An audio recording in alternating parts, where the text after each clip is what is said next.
Nós estamos na série Entre a Restauração e a Conquista, Vencendo as Dificuldades da Vida. E nessa manhã, eu estarei falando com vocês sobre obediência, escolhas que fazem a diferença. E nós temos estudado Neemias e Josué. E hoje nós vamos estudar o capítulo 3 de Josué. Há 2 semanas nós ouvimos aqui o pastor Eliezer falando de Josué 2. E ele falou sobre fé que transforma vidas. E nós ouvimos de como Deus agiu na vida ali dos espias, do povo de Israel, que foi até Jericó, verificar aquela cidade e como eles foram protegidos por Deus e abençoados pela vida da prostituta Raabe. E nós vimos ali como Deus usa pessoas improváveis, como eu, como você, para abençoar o reino de Deus. Deus, Ele se faz presente hoje nas nossas vidas e Ele quer essa fé para transformar vidas, transformar a sua vida e transformar outras vidas. Na semana passada nós ouvimos o nosso pastor falando sobre esperança e restauração para novos começos. E estudamos mais uma vez Neemias 1 e Neemias 2. E nós pudemos perceber e ver que Deus, Ele traz esperança para nós. E com a esperança Ele nos restaura, Ele nos renova para novos começos. Ouvimos sobre isso. E nós ouvimos que esse é um processo que começa pequeno, que é um processo que é lento, mas que envolve a nossa cooperação, a nossa participação e a nossa completa dependência do Senhor. Essas foram as 2 últimas mensagens que nós ouvimos. E hoje eu falo para vocês sobre a obediência, sobre as escolhas que nós tomamos na nossa vida, que fazem diferença no nosso dia a dia. Eu gostaria que você ficasse com a sua Bíblia aberta ou o seu aplicativo aberto em Josué 3. Nós vamos ler vários versículos de Josué 3. Como nós já falamos aqui de Josué 2, nós temos ali um relato dos espias, como eles foram abençoados. Nós chegamos então em Josué 3, que é o tempo de atravessar o rio e tomar posse propriamente da terra prometida. Então eles tinham que atravessar o rio Jordão, e isso representava para esse povo um desafio espiritual. Você pode preencher aí no seu esboço que a travessia do Jordão representava um desafio espiritual. Uma das coisas que nós precisamos observar é que tudo o que existe na Bíblia existe para nos abençoar, para nos inspirar, para nos ensinar. Toda essa peregrinação do povo de Israel, nos 40 anos no deserto, aquele tempo que eles estão acampados ali, antes de tomar a terra prometida, tomando posse da terra prometida, a conquista de cada espaço, no Novo Testamento, serve para nós como um símbolo, uma representação da nossa caminhada aqui na terra. Então, quando você olhar para o Antigo Testamento, pegue como lições e aprendizados para a nossa caminhada aqui na terra. A travessia do Rio Jordão, na verdade, simboliza uma vitória do Senhor na vida do povo de Israel. E o que Ele quer que nós aprendamos com isso? Que a vitória do Senhor também já foi decretada a nós. E nós precisamos nos apropriar da palavra de Deus, tomar posse dessa palavra e obedecermos. E assim também a vitória do Senhor está sobre nós e nós podemos vencer as dificuldades da vida. Então essa travessia representa para o povo o primeiro obstáculo que eles têm depois de 40 anos no deserto. O seu líder, Moisés, tinha falecido e eles estão diante do Rio Jordão e eles têm um obstáculo pela frente. E isso representa, então, um desafio espiritual para eles. Eu quero destacar duas verdades sobre esse desafio espiritual. Humanamente falando, era um desafio impossível. Josué 3, versículo 15, a parte inicial diz assim: o Jordão transborda em ambas as margens na época da colheita. O rio Jordão estava em época de cheia, estava transbordando em suas margens. Todo desafio espiritual que Deus lança para nós é sempre humanamente impossível. Por quê? Porque é a nossa oportunidade de olharmos para Deus, confiarmos na palavra da vitória que Ele já declarou para nós e seguirmos. Então é humanamente possível, porque se você consegue fazer, esse desafio provavelmente não é um desafio espiritual. A outra coisa que eu quero destacar desse desafio espiritual é que ele era um desafio espiritual. Por quê? Porque ele marcava um limite do passado com relação ao futuro. O passado de escravidão, o passado de 40 anos peregrinando no deserto, o passado do Egito ia ficar para trás. E eles iam atravessar aquele rio e eles tinham adiante deles o futuro. Que futuro? A liberdade em Deus, o descanso prometido na terra prometida e a vida abundante. Então, todo desafio espiritual que Deus entrega para você na sua vida, só é possível se você confiar em Deus e se você perceber que você precisa fechar um ciclo do seu passado e iniciar um novo ciclo para o seu futuro. Foi isso que nós vemos hoje de manhã aqui com essas pessoas que entraram nas águas. Ao deitar ali nas águas, elas estão dizendo: morremos para este mundo. Um ciclo se fechou na nossa vida. O passado de escravidão se fechou na nossa vida. Em obediência, nós escolhemos caminhar para o futuro. Que futuro? Liberdade, abundância, descanso. E isso é o que Deus está propondo para nós como igreja. Como igreja, nós temos um desafio humanamente impossível. Nós temos o recurso? Não temos. Nós sabemos como nós vamos fazer? Deus tem dado algumas direções. Mas quem vai fazer com que a gente atravesse a rua e tome posse da nossa terra prometida é o Senhor. Mas para isso, nós precisamos fechar alguns ciclos do nosso passado para receber o que Deus tem para o nosso futuro. Então é tempo da gente se preparar, fechar esses ciclos para tomar posse e atravessar a Avenida Getúlio Vargas, que é o nosso Rio Jordão hoje. Amém? Quero dizer uma coisa para você. Quando nós queremos progredir, sempre que nós queremos viver uma vida para Deus, de completa consagração a Deus, e receber o que Deus tem prometido para nós, nós sempre vamos enfrentar dificuldades. Nós sempre vamos enfrentar obstáculos. E não é porque Deus quer que a gente vá gemendo, chorando. É que Deus quer que a gente vá na completa dependência dEle.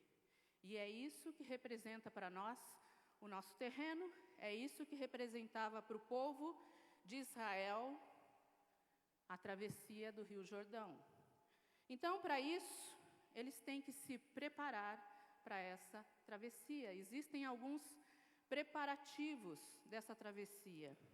O versículo 1 de Josué 3 diz assim: de manhã bem cedo, Josué e todos os israelitas partiram de Sitim e foram para o Jordão, onde acamparam antes de atravessar o rio. Eu quero chamar a sua atenção para esse versículo. O povo de Israel, eles eram nômades. Eles não tinham casa fixa como nós. Quando eu sair daqui, eu vou direto para minha casa, Rua Janaúba, lá no Bosque dos Eucaliptos. Vou para lá. É fixo. Se eu tiver que me mudar, eu vou ter que gastar muito tempo, porque tem muita coisa naquela casa lá. Empacotar toda aquela casa lá. Eu já ajudei a Jane na mudança dela. A gente ficou quase uma semana, né, Jane, encaixotando coisa. Eu não ajudei ela a tirar as coisas da caixa, só ajudei ela a botar as coisas na caixa. Dá trabalho mudar, não dá? Esse era um povo que andava com as mochilas nas costas. Mas eu quero que você preste atenção numa coisa. Não era um povo de 600 pessoas. Era 1 milhão de pessoas. E eles tinham que estar prontos assim que o líder Josué dissesse: vamos. Então eles mudam o acampamento. Então mudar um acampamento de 1 milhão de pessoas dá trabalho. E eu quero dizer uma coisa para você. Vai exigir de nós essa travessia, trabalho. E se você é crente brasileiro, você não gosta de trabalho. A gente gosta que as coisas caiam prontas no nosso colo. A gente gosta disso. Eu gosto disso, gente. Quando alguém me dá algo pronto, eu falo: uau, que bom, não vou precisar ter trabalho nenhum. Só que o que Deus quer de nós é que a gente arregace as mangas e coloque a mão na massa. E eu quero dizer, você vai precisar colocar a mão na massa. Você vai precisar, como alguns homens e mulheres estavam aqui, enxugar o chão. Só que a gente tem preguiça disso. Eu tenho preguiça disso. Então precisa de alguns preparativos. E eu quero destacar 3 preparativos nesse capítulo de Josué 3 para nós.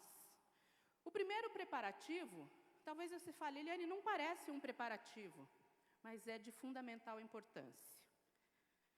Primeiro preparativo: seguir a presença do Senhor.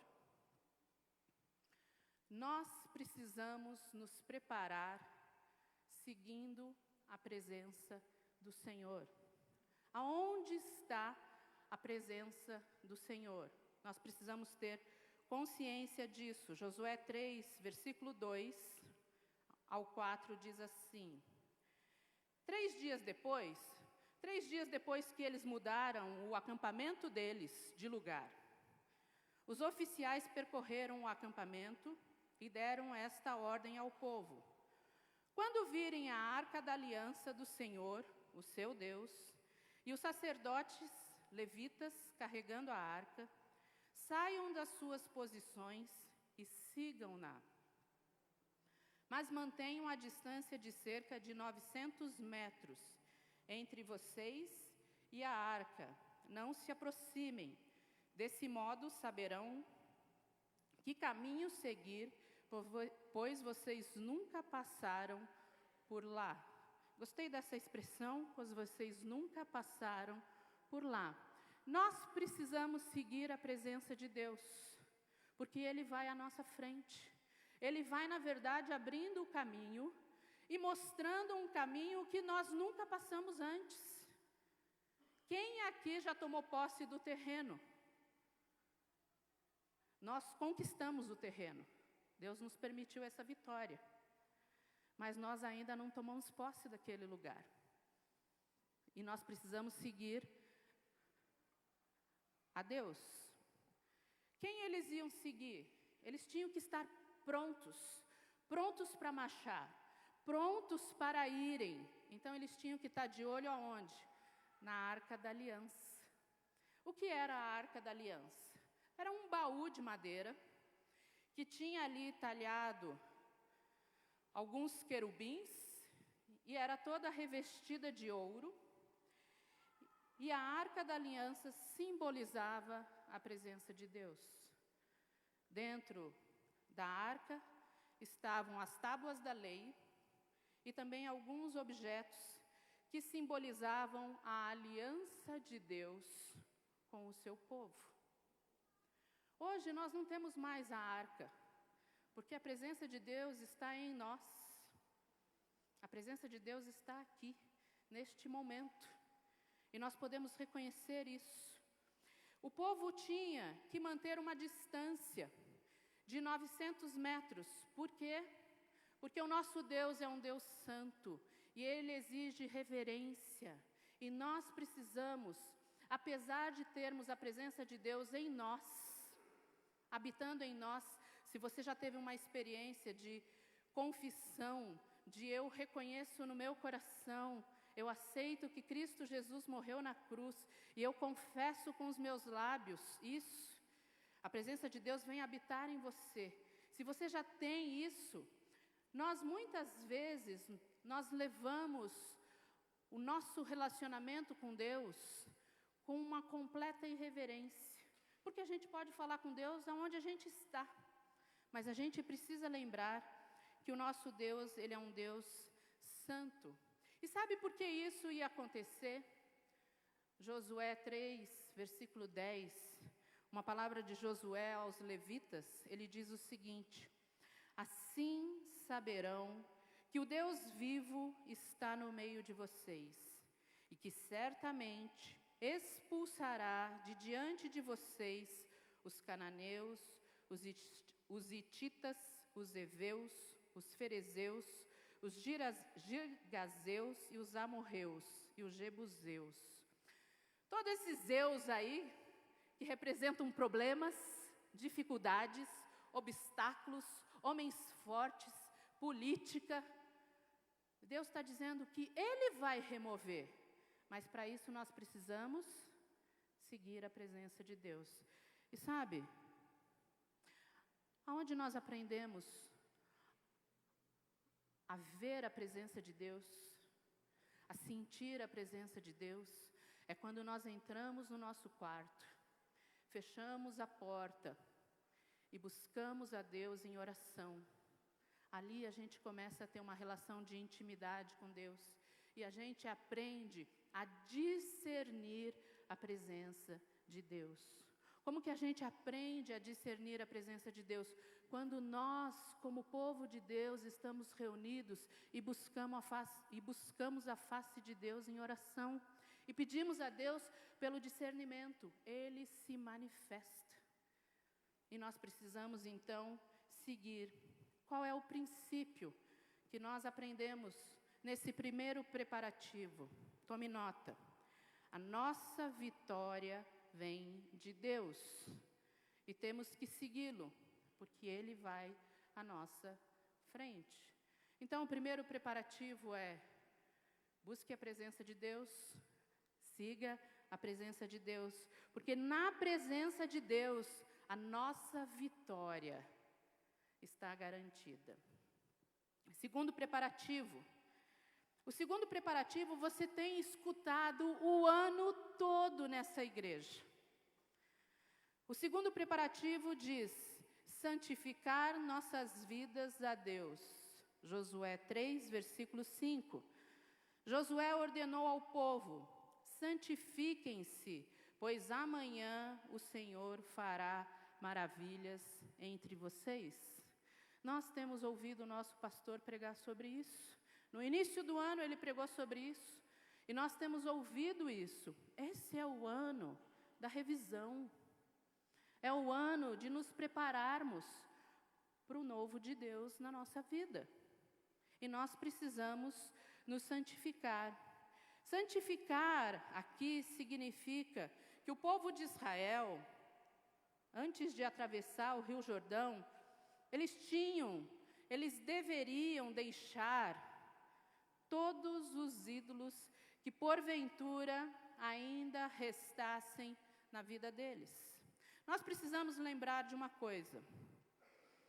O povo que saiu do Egito era um povo idólatra. Eles estavam acostumados com a idolatria do Egito. E eles foram para o deserto. E quando eles chegaram, dias depois que eles atravessaram o Mar Vermelho, perto da terra, Moisés manda 12 espias. E os 12 espias vão. E quando eles voltam, o relatório é péssimo. Vimos ali gigantes. Apenas Josué e Calebe disseram: o Senhor nos deu, a vitória já foi declarada sobre nós. É só tomarmos posse da terra. Mas aquele povo idólatra se viu como gafanhoto. Como morre um gafanhoto? Coberto pela areia. E toda aquela geração que saiu do Egito morreu no deserto. Só quem tinha abaixo de 20 anos é que entrou na terra prometida com Josué em Jericó. Então eles eram filhos de pais idólatras. E nós repetimos os erros dos nossos pais. Eu vejo isso todos os dias. Eu vejo isso na minha vida, na minha família, e eu vejo isso nos atendimentos que eu faço. Os nossos pecados são recorrentes e nós acreditamos em ídolos. E a nossa campanha de oração desse ano foi sobre ídolos do coração. Você acha que nós estudamos sobre ídolos do coração à toa? Não. Nós estudamos porque para nós chegarmos ao nosso terreno, nós precisamos abrir mão de todos os ídolos que ainda restam dentro de nós. Para o povo de Israel, significavam que eles tinham que passar aquela noite em reflexão. Eles tinham que passar aquela noite em comunhão com Deus, em família, se preparando para a maravilha que Deus ia fazer no dia seguinte. E a maravilha era justamente atravessar o Rio Jordão em época de cheia. E nós também precisamos nos preparar, nos revisarmos e abrirmos mão e confessarmos quais são os ídolos que nós ainda carregamos no nosso coração. Lembra quando nós estudamos aqui sobre ídolos do coração? E eu lembro muito bem porque eu falei sobre Raquel. Raquel falou: dá-me um filho ou morrerei. O que você fala para Deus? Dá-me isso ou eu vou morrer. Isso significa que ainda tem ídolos no seu coração. E você precisa abrir mão disso. Ainda havia resquício de idolatria no povo de Israel. E eu, olhando para dentro da minha vida, tenho certeza que ainda há resquício de idolatria no nosso meio. A julgar pelas coisas que eu mesma faço. Então, esse preparativo nos indica por um segundo princípio. Eu não tenho apenas que seguir a presença de Deus, discernir a presença de Deus e saber que a minha vitória está na presença de Deus. O segundo princípio diz para nós: Deus precisa ser nossa única fonte de satisfação nesta vida. Aonde está a sua satisfação? É num carro novo? É numa casa nova? É no sucesso profissional? Quando eu tiver isso, eu vou ser completo? No seu casamento? Nos seus filhos? A sua fonte precisa ser o Senhor Jesus. Terceiro preparativo. O terceiro preparativo fala exatamente do tema da nossa mensagem: obediência completa ao nosso Salvador. O terceiro preparativo envolve de nós uma completa disposição para obedecer a Deus, o que nós cantamos agora há pouco aqui. Josué 3, versículo 6 diz assim: e disse aos sacerdotes: levantem a arca da aliança e passem à frente do povo. E eles a levantaram e foram na frente. Os sacerdotes, eles seguiram exatamente a orientação de Josué. E aqui a gente precisa aprender algo sobre o povo de Israel e sobre nós. A Arca da Aliança representava a presença de Deus. Os elementos que estavam dentro da arca representavam a aliança que Deus tem com o seu povo. Só que no Antigo Testamento, o povo precisava de mediadores, de pessoas que iam diante de Deus e apresentavam a eles o seu sacrifício. Apresentavam a Deus o sacrifício do povo. Então, só era autorizado a carregar a arca os levitas, os sacerdotes separados por Deus. Isso significava que de ano em ano o povo tinha que oferecer sacrifício a Deus através dos seus sacerdotes, através dos levitas, que entrava o sumo sacerdote uma vez no ano, no Santo dos Santos, e apresentava ali o sacrifício. E todos os anos eles faziam isso. Então, para nós, a Arca da Aliança hoje representa Jesus Cristo, a presença de Jesus. Sabe por quê? Pode anotar aí no seu esboço, no seu sacerdote não. Eu li aqui sacerdote. No Novo Testamento é inaugurado um novo tempo. Jesus é o nosso único mediador. Na verdade, Jesus, ele é o nosso único e suficiente sumo sacerdote. O que essas pessoas fizeram hoje aqui foi declarar isso. 1 Timóteo 2, versículos 5 e 6 diz assim: pois há um só Deus e um só mediador entre Deus e os homens, o homem Cristo Jesus, o qual se entregou a si mesmo como resgate por todos. Esse foi o testemunho dado em seu próprio tempo. Então, nós precisamos nos preparar em obediência, seguindo o nosso único sumo sacerdote. Você pode preencher aí também no seu esboço. Hoje é necessário nos achegarmos a Deus através da pessoa de Cristo. Olha que texto lindo que diz Hebreus 4, versículo 14, diz assim: portanto, visto que temos um grande sumo sacerdote que adentrou os céus, Jesus, o Filho de Deus, apeguemo-nos com toda a firmeza à fé que professamos, pois não temos um sumo sacerdote que não possa compadecer-se das nossas fraquezas, mas sim alguém que, como nós, passou por todo tipo de tentação, porém sem pecado. Assim sendo, aproximemo-nos do trono da graça com toda a confiança, a fim de recebermos misericórdia e encontrarmos graça que nos ajude no momento da necessidade. Amém? Então, o terceiro preparativo é você olhar para Jesus, o seu único mediador, e se aproximar dele, e se render a ele. Nós temos tentações, e nós muitas vezes não conseguimos resistir a essas tentações, mas Jesus também foi tentado, e ele não pecou.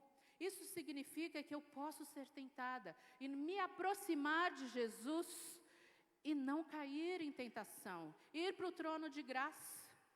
Eu não sei qual é a sua dúvida, o que passa no seu coração, quando você ouve todo esse movimento que nós estamos falando aqui na nossa igreja, de atravessarmos a rua e tomarmos posse daquilo que Deus nos deu. Mas eu quero dizer para você que essa dúvida é uma tentação, que você precisa apresentar ao Senhor Jesus, se aproximar do trono da graça e se preparar olhando Jesus como nosso único mediador e obedecê-lo em tudo aquilo que ele fala para nós. Esse terceiro preparativo, na verdade, nos aponta para um sacrifício só. Jesus, ele é o sacrifício. Pastor Augusto Nicodemos, ele diz o seguinte: Jesus Cristo, o nosso sacerdote, que ofereceu um sacrifício completo, verdadeiro, único e suficiente por nós. Por isso não temos mais mediadores hoje. Pastores não são mediadores entre Deus e o seu povo, mas Jesus Cristo, sim, é o único mediador. Por que eu estou falando isso para você? Porque, olha, nós temos líderes para nós seguirmos? Temos, mas como responsabilidade diante de Deus, todos nós devemos buscar a direção do Senhor. Se você esperar que a direção venha só do pastor Fernando, você sobrecarrega ele como homem. Domingo passado aqui, ele falou que ele precisa de ajuda. Assim como Uri e Arão sustentavam as mãos de Moisés, ele precisa de ajuda. Então não é só ele que tem que ir lá orar, ou só ele e o pastor Robson que tem que orar. É não só a equipe pastoral, mas todos nós. Porque Deus fala com cada um de vocês. E sabe, nós temos um pastor que é aberto. Se você falar, pastor, estava orando, e Deus trouxe isso ao meu coração, ele vai considerar o que você falou. Ele vai te ouvir, ele vai apresentar diante de Deus. Nós não estamos aqui para seguir cegamente um homem. Nós estamos aqui para seguir a Deus, a presença de Deus. E a nossa oração é que Deus nos livre do engano do maligno, do engano de homens e do engano de nós mesmos. Então nós queremos trilhar o caminho de Deus e Ele é o nosso único mediador. Então o terceiro princípio nesse terceiro preparativo é: nossa confiança está depositada em Jesus Cristo.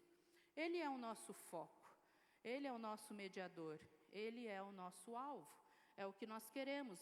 E eu posso garantir para vocês que esse é o desejo do nosso pastor. Ele quer toda essa igreja de joelhos, orando. E a manifestação de Deus acontecendo aqui, em cada um de nós. Porque o sobrenatural de Deus não é para alguns, é para todos. Deus quer a manifestação dele para todos nós. Então, após esses 3 preparativos, o povo, de fato, atravessa o rio. E eu quero ler com vocês a travessia, para ficar bem marcado na sua mente. Josué 3:15 a 17 diz assim: o Jordão transborda em ambas as margens na época da colheita. Assim que os sacerdotes que carregavam a arca da aliança chegaram ao Jordão, os seus pés tocaram as águas. A correnteza que descia parou de correr e formou uma muralha a grande distância, perto de uma cidade chamada Adã, nas proximidades de Zaretã. E as águas que desciam para o mar do Arabá, o mar salgado, escoaram totalmente. E assim o povo atravessou o rio em frente de Jericó. Os sacerdotes que carregavam a arca da aliança do Senhor ficaram parados em terra seca, no meio do Jordão, enquanto todo Israel passava, até que toda a nação o atravessou, também em terra seca. Não é lindo esse relato? Olha, eu não sei se eles tinham um Aquaman lá, que falou, muralha de água. Não, mas eles tinham Deus. Esse povo ficou 40 anos no deserto. Eles não sabiam nadar. Eles não tinham canoa, quer dizer, eles não tinham canoa, eles não tinham recurso para construir uma ponte, nem tinham tempo hábil para isso. O que eles precisavam era atravessar, e se não fosse Deus, eles não atravessariam. E Deus escolheu de propósito, na frente de Jericó, que era a primeira cidade que eles tomariam posse, e nós vamos estudar isso mais para frente. Nós vamos ver a tomada de Jericó. Aqui é a travessia. E eles foram completamente obedientes a Deus. Quando os sacerdotes colocaram um pé no rio, as águas se separaram. 20 quilômetros acima deles, as águas ficaram paradas. E o restante da água escoou todo para o mar. E 1 milhão de pessoas passaram a terra seca. Quanto tempo durou, eu não sei, eu não fui pesquisar. Mas deve ter tomado muito tempo. E o povo de Jericó, quando viu aquilo, acreditem, quem é que pode segurar esse povo? Ninguém pode segurar o povo de Deus.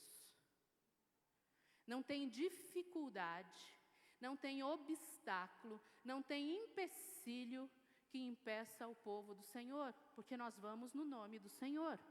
E nós precisamos acreditar nisso. Então, de forma sobrenatural, eles atravessaram em terra seca. Então, nós temos 3 lições para nós, baseado nesses 3 preparativos. 3 lições que Deus tem para mim e para você nessa manhã de domingo, dia 29 de setembro. Sempre devemos seguir a Deus nos momentos de aflição e dificuldade. Está com dificuldade? Segue a Deus. Tem um obstáculo? Olha para Deus. É a presença de Deus. A obediência, Deus quer isso para nós. Então eu quero que você anote aí no seu esboço. Deus é um Deus de aliança. Deus nos deu 2 símbolos dessa aliança hoje, na atualidade para nós. O batismo, você pode preencher aí, batismo, e a ceia do Senhor. Por isso que enquanto nós vivermos como igreja, nessa igreja você vai celebrar a ceia do Senhor e você vai celebrar batismos, porque isso é prova da aliança que Deus deixou para conosco. Aonde? No sangue de Jesus. Mateus 26, 28, diz assim: isto é o meu sangue da aliança, que é derramado em favor de muitos para perdão de pecados. A nossa aliança está no sangue de Jesus. E quando nós temos Jesus, nós o obedecemos, nós o seguimos. Então, por isso, nessa manhã você viu obediência, batismo, e no próximo domingo você vai ver ceia. E por isso, nós estamos reafirmando que também temos uma aliança no sangue do Cordeiro. Então, o que Deus quer? Que diante das dificuldades, você coloque Ele à frente dos teus olhos. Salmo 37, versículo 5 diz assim: entregue o seu caminho ao Senhor, confia nele e Ele agirá. Está vivendo um tempo de dificuldade particular na sua vida? Traz Jesus para frente dos teus olhos. Siga a Deus. Segunda lição para nós nessa manhã. É necessário nos santificarmos como preparação para o agir poderoso de Deus. Nós precisamos nos separar. Santificar aqui significa separar-se. É preciso que a gente se separe de tudo aquilo que é contrário à vontade de Deus. Na verdade, isso é um processo. E todos nós precisamos nos submeter a esse processo de transformação e de santificação nas nossas vidas. Você está enfrentando dificuldades hoje na sua vida? Talvez você precise tomar uma atitude radical na sua vida. E parar de ser complacente com o seu pecado de estimação. Celebrando a recuperação, a gente fala dos nossos pecados de estimação, que muitas vezes nós somos capazes de enfeitar os nossos pecados, colocar lacinhos neles e dizer, nem é tão grave assim, todo mundo faz. E aí a gente começa a dar desculpas, a famosa negação. Então preencha aí no seu esboço, o que nós precisamos fazer? Devemos confessar os pecados que precisam ser confessados. E você tem que dizer, em alta voz, tem que sair da sua boca, o nome do seu pecado. Não vem com esse papinho furado. Deus perdoa a multidão dos nossos pecados. Essa multidão abriga quantos pecados? Você precisa dizer, Deus perdoa a minha gula. É o que eu falo para Deus. Deus, perdoa o meu ego, eu sou arrogante, orgulhosa. Eu gosto de me sentir a cara, ou a dona, sei lá como que eu posso falar isso. A poderosa, obrigado, Edson. Você tem que confessar e nomear o seu pecado. Então devemos mudar atitudes, preencha aí, mudar atitudes e hábitos que devem ser mudados. Buscar a reconciliação com quem temos que nos reconciliar. Olha, a gente fala que nós devemos amar as pessoas como se não houvesse amanhã. A gente canta a música popular que diz isso. Mas na prática, nós não vivemos isso. A gente sempre deixa para depois. Talvez o pecado que todos nós devemos confessar aqui é a procrastinação. Amanhã eu faço isso. Você precisa, e hoje, e se colocar diante de Deus. Preencha aí. Se desejamos possuir as promessas de Deus, primeiro é necessário que Deus nos possua. Deus precisa possuir completamente o seu coração. Mateus 22 diz que eu devo amar a Deus acima de todas as coisas, com todo o meu coração, com todo o meu entendimento, com todo o meu ser. Então essa é a segunda lição que nós precisamos aprender. E a terceira lição, precisamos agir e decidir. Semana passada o pastor falou sobre cooperação e participação nossa. Existe a parte de Deus. Então eu quero dizer para você, existe a nossa parte. Precisamos agir e decidir. Deus abriu o Rio Jordão, mas Deus não fez um pirlim-pim-pim e tudo que eles tinham foi passado para o outro lado. Eles tiveram que carregar a casa nas costas e atravessar. Então nós temos a nossa parte, nós temos o nosso esforço, nós temos que colocar a mão na massa. Olha, eu vou falar para a Jane, domingo passado, falei para a Jane isso, na verdade, vou falar para a Jane não, falei com ela isso. Domingo passado o pastor falou sobre Arão e Ur. Depois eu falei para ele, me perdoa, eu não tenho vindo nos momentos de oração. Eu não tenho vindo porque eu tenho ficado em casa dormindo mais 1 hora. Falei com a Jane falou, nós precisamos mudar nisso, precisamos. Combinamos ontem, que horas eu pego você? Combinamos para a gente vir no momento de oração. Peguei meu celular. Jane, eu acho que eu vou mais tarde. Não mandei mensagem para ela, tá? Acordei com dor de cabeça. Acordei com o nariz entupido. Acordei com a garganta doendo. Hoje de manhã. Falei, eu vou ficar na cama. Quando eu falei, eu vou ficar na cama, falei, o quê? Eu vou pregar hoje? Eu tenho que mudar primeiro. Levantei, fui até a cozinha, tomei 15 gotas de própolis. Falei, vou tomar um remédio. E vou lá. Não mandei mensagem nenhuma para a Jane. Nenhuma. Falei, vamos lá. Existe uma parte que é nossa. Existe um agir e um decidir. A preguiça, ela está sempre na minha presença. Sempre. Eu não preciso fazer nenhum esforço. A coisa mais fácil é me jogar na cama, debaixo do meu edredom, que é sempre uma delícia. Não preciso fazer força. Mas para levantar, eu preciso. Então, 2 coisas para você. Se você não tomar a decisão, alguém vai tomar por você. Se você não tomar a decisão, significa, na verdade, que você já decidiu. Sabe o que Deus quer quando nós precisamos agir e decidir? Deus quer que eu, Eliane, assuma a minha responsabilidade. Deus quer que você assuma a sua responsabilidade. Cada um diante de Deus tem uma responsabilidade. Então, que conclusão eu posso chegar?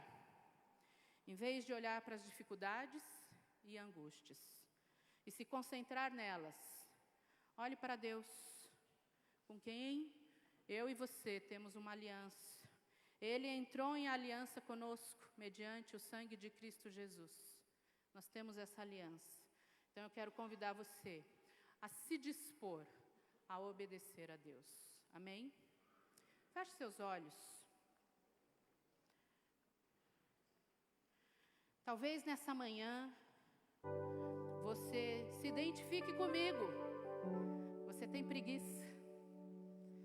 Mas talvez nessa manhã você está enfrentando dificuldades e você precisa olhar para Deus. Você precisa se dispor a obedecer a Deus.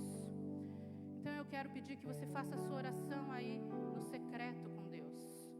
Mas também quero te dar uma oportunidade. Talvez você veio hoje de manhã aqui para ver uma dessas pessoas que ia se batizar, que confessou Cristo Jesus, que creu no sacrifício de Cristo Jesus ali na cruz do Calvário. Não apenas creu no seu coração, mas com a sua boca declarou que Ele era o seu único e suficiente Salvador. Você ouviu isso aqui? Você confessa que Cristo Jesus é o seu único e suficiente Salvador? Então, se você entrou aqui nessa manhã e você ainda não tem uma experiência com esse Deus poderoso, que vai adiante de nós, que abre o caminho, que faz o sobrenatural, que nos dá paz diante das dificuldades, que transforma a nossa vida, eu quero perguntar para você, nessa manhã, você quer ter uma relação de intimidade com Jesus? Todo mundo está de olhos fechados. Por favor, todo mundo feche seus olhos. Se você quer ter uma vida com Jesus, mesmo que você não saiba como, mas você levante uma das suas mãos e diga, eu quero. Amém? Deus abençoe vocês que estão levantando as suas mãos.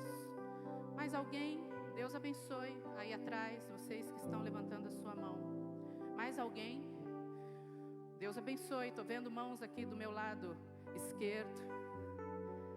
Estou vendo mãos sendo levantadas. Nós vamos cantar uma canção. Eu não vou pedir para ninguém vir aqui à frente, mas você que levantou a sua mão, aí na frente da sua cadeira tem um papel escrito, seja bem-vindo. Preencha para nós, entregue para nós no final do culto. Nós queremos orar por você. Nós queremos ajudar você a ter esse relacionamento de intimidade com Jesus. Nós queremos favorecer o seu conhecimento de Cristo Jesus. Então, fica de pé. Nós vamos cantar uma canção. E cante essa canção, afirmando e confirmando a oração que você acabou de fazer. Que você quer agir e decidir na presença de Jesus. Deus abençoe cada um de vocês.